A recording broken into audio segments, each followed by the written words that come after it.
So finally we find out, that she's very attractive to Musa. No! and vice versa. How I steal her away from Dwight is the big reveal. And then he chases us to New Orleans. Yeah. Nerd Reactor, roll out. So, Dana, Kevin, how's it going? Hi. Hey, how are you? Good, yeah. So, in Tulsa King, both of your characters are facing big obstacles. Margaret, you're trying to, as Margaret, you're trying to like carve your own path. And Kevin, as Agent Musso, you kind of need help. So, I was wondering for each of you, if there's ever been a moment in your career where it's carving your own path or working with teamwork has been like the go-to method as an actor. That's a constant question. Yeah, you're always wanting to carve your own path, but also I think being a part of a group effort is pretty exciting. Yeah, it would be impossible to carve your own path actually doing what we do.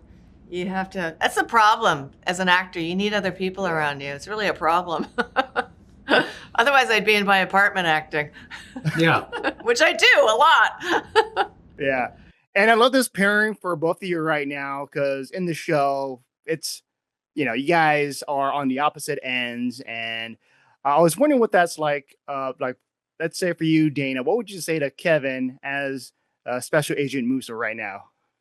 Well, we've already got this plan. We've already planned the spin-off.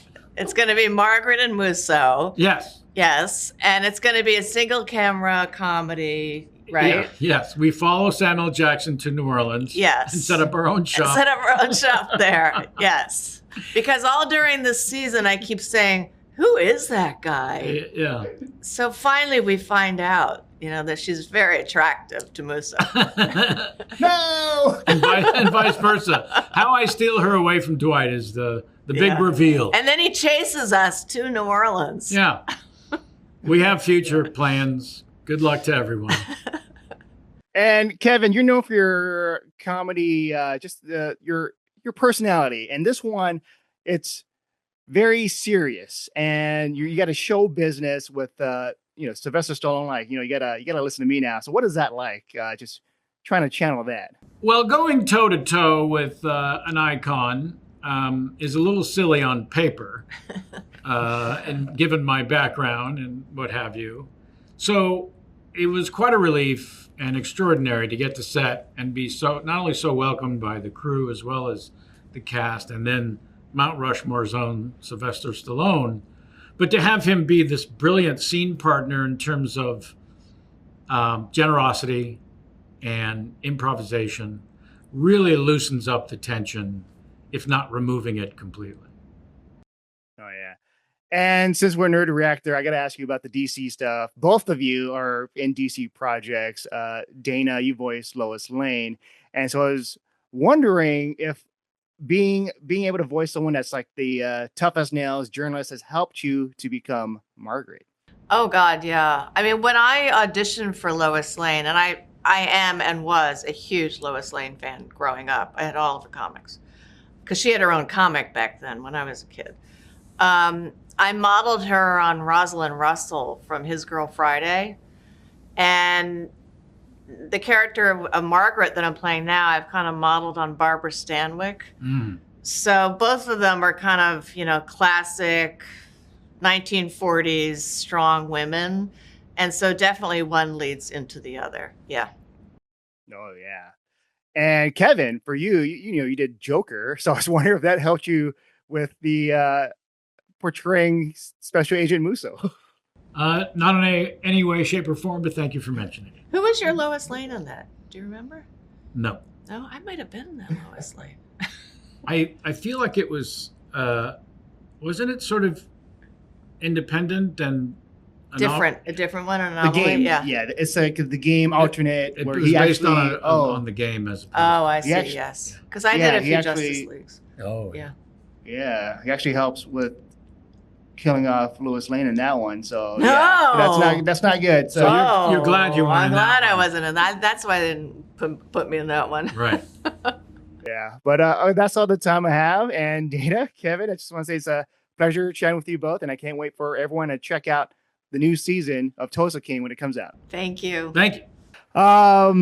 This season, Tulsa King, lots of some new challenges, a little bit of a power struggle between the three of your characters. And I guess the first question for you, Annabella, in terms of just having this new role, what is it like for you? Oh, it's great. It's really fun. I feel that Joanne steps in and she feels emboldened to take on new challenges and voice her opinion. So it's great. It's a lot of fun to be on that set with these guys and everybody else. Yeah, and it's a different type of power struggle because let's say if it's like the cutthroat kind, everyone's going to try to kill each other. But I feel like it's everyone's respectful of each other to an extent. So what was that like? I guess just for anyone that wants to talk about that. I mean, it's fun. I suppose it's like any family-run business. We're all kind of trying to get our own piece of the pie and prove ourselves in some way and take ownership of what we can in the hierarchy that exists and probably elbow each other a little bit to try and move up in the chain of command in our ways. Yeah, that's kind of an ongoing struggle, but it's fun to see how it's all written in, and how we respond to it. Joanne comes up and takes more of a leadership position this season, and that's fun to react to because I don't think Bodhi much wants to be working under anyone. That was always the struggle with Dwight, and it's in the Manfredi family to just take charge and give direction. So I don't take kindly to it, but somehow just stay in line and keep doing my job. Oh yeah, and Jay, I'm enjoying the just the news story with you and your dad because usually it's like he's like, nah, I don't want you to be a part of this life, but now he's kind of slowly embracing it and trying to help out. So what was that like with just this new tone? I mean, it feels like you don't gotta hide anything anymore. It's when you, I didn't drink I never drunk around my parents growing up, but I can imagine what it's like when you were able to take your first drink around your parents, when you've already been drinking the whole time, and you finally take it and you don't gotta hide nothing anymore. So I feel like Tyson can really be himself and he can evolve at a rapid speed now because he can be free. Oh yeah. And another thing I like about just this season, let's say the new business, alcohol, because you go from weed to now alcohol. So there's like new obstacles with the Dixie Mafia. And I was wondering for each of you if there's ever a moment in your career where it's like a new obstacle that rises up, and how do you push through that? What happened?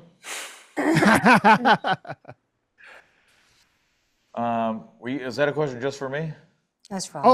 Start with you, Martin. Yeah. No, I was sorry. I was zoned out for a second. I totally zoned out for a Think second. of waves. Shall I Just the repeat the wave. question? Gotcha. Yeah. No, just like the new obstacles, like feeling like the underdog story, right? So I was wondering for you if you ever felt like that in your career, the underdog story, and how do you triumph over it? I mean, I feel like we end season 2, other than him getting kidnapped, other than Dwight getting kidnapped, I think we kind of keep growing. Like the growth of the company keeps going, and at some point you kind of gotta kick our feet out from under us so that we are the underdogs again, because that is the story that people get on board with. It's not fun watching people on top because you like to see the growth.